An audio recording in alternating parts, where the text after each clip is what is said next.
আমরা গর্ব করি, অহংকার করি আমি একজন তৃণমূল কংগ্রেসের কর্মী বলে। কেন জানেন?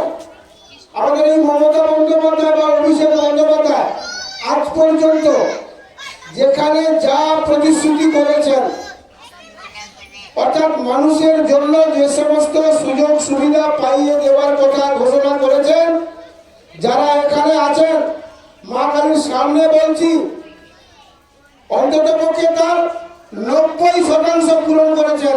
এটা ভারতবর্ষের একটা অন্যতম নেতৃত্ব সম্মানীয় মমতা বন্দ্যোপাধ্যায় এবং অন্যতম নেতা অভিষেক বন্দ্যোপাধ্যায়। বিজেপি কেন করে আমি উত্তর পাইনি।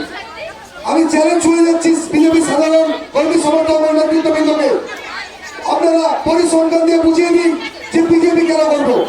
আমি মনে করি বিজেপি পার্টি একটা ধ্বংসকারী পার্টি, বিজেপি পার্টি একটা অনুন্নয়ন পার্টি, বিজেপি পার্টি একটা বিভেদকারী পার্টি। এই পার্টি করলে যে পার্টি করবে সেই রাজ্য ধ্বংস হয়ে যাবে, সেই রাজ্য ধ্বংস হয়ে যাবে। যারা এখন নেতৃত্ব দেয় বিজেপি এই বলছে 7 নম্বর অঞ্চলে, আপনাকে উদাহরণ দিয়ে বলছি, এর আগে একটা কৃপানন্দপুরে মহিলা প্রতীক ছিল,